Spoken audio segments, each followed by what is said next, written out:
All medicine should be patient-focused. Cannabis, of all medicines, needs to be very much focused on the individual because it's a very personalised medicine. Meetings like this really help the patients to have a voice to industry, and it's so important that the patients, and now there's 32,000 of you in the country, it's a lot of people. We need to make perhaps more difference than we have done so far.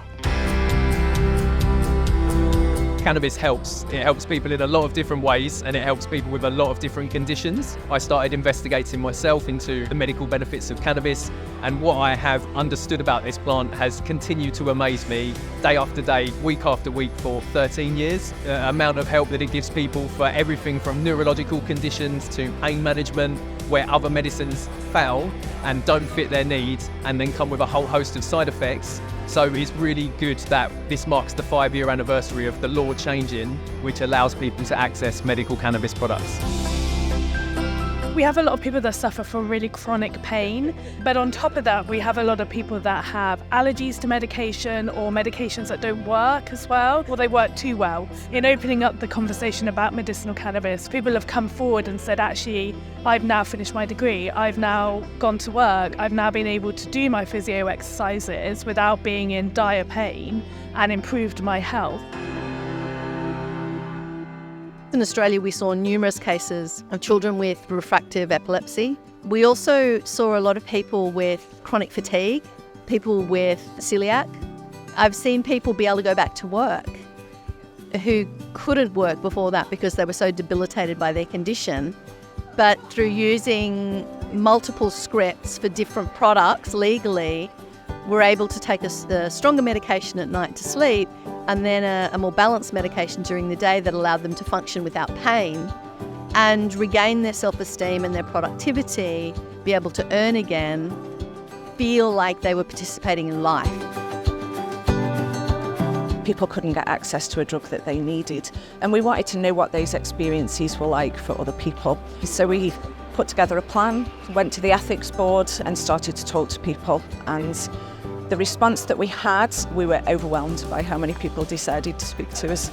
Every single one of those people has got an individual story about the phenomenal benefits that cannabis has had for them for a huge range of conditions, some of them physical conditions, severe cases of PTSD, ADHD. We've laughed a lot and smiled a lot with the patients that have shared their time with us, but we've also cried a lot as well because it's impossible to remove yourself from their situation. Hearing their stories about what happens when you can't get access to that drug is devastating. It's impossible not to be moved by that. I've got 38 symptoms. I'm not going to go through the whole list. I'm in a lot of pain, and it doesn't get rid of all of my symptoms. It just reduces it by 75%, but it's enough for me to be able to get on because I've been disabled since I was 22. I'm 36 now, so it's been a long time, Without it, it is unmanageable. And I have first-hand experience of that now. I feel very confident that it is my medication that is getting me by. It's not just a drug. It's there to change people's lives, It's made a significant difference. But I think a real problem is starting with education across the board.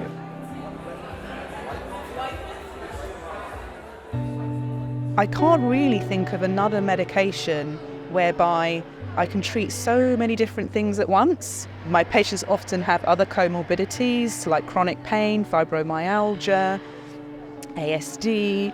They are able to get relief for that as well. What other medication can do that? Definitely still a new topic, definitely still something that a lot of people didn't realise was something that they could look into. And as well, because we have all the traditional medications that kind of immediately when you say go with nerve pain and you're just automatically prescribed things like amitriptyline and things like that, because it's just the go-to. It's a bit like if you go with reflux, you get prescribed omeprazole. Hundreds of thousands of people take that medication, and it's just kind of following the steps. That didn't work, try something else. That didn't work, try something else, without knowing that this could be an option, without knowing that it's something you could look into.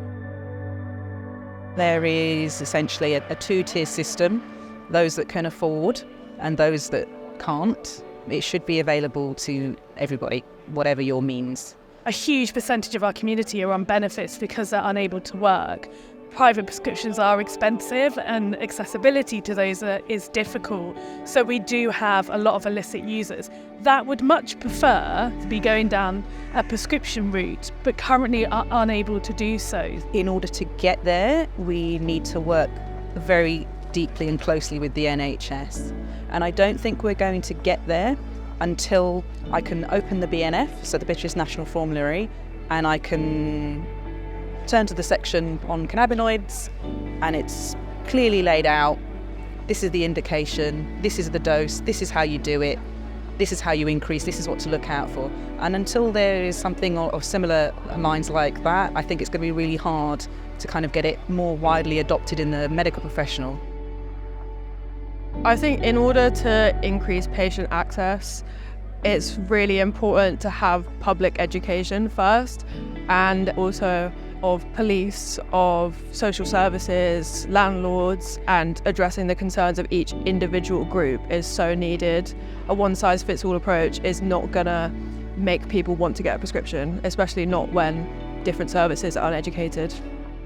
The thing that we haven't seen here is the shift in stigma. So in Australia, we could get into the media, we could get interviews on radio. I did dozens and dozens of radio interviews, newspaper interviews, primetime television interviews, live feeds from conferences into, you know, the major government broadcaster at prime time. The conservatism of UK media, which is either sensationalist or they'll stick with the conservative line. And what we don't get is the facts coming out so that the general public understands that if their neighbour is using cannabis, that they don't automatically ring the police and report them.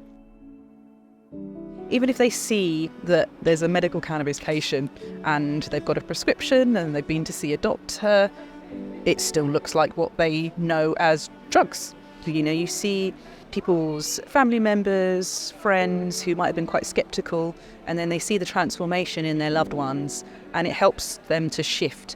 So those patient stories are really, really, I think, key and pivotal in helping people to be more accepting of the medication.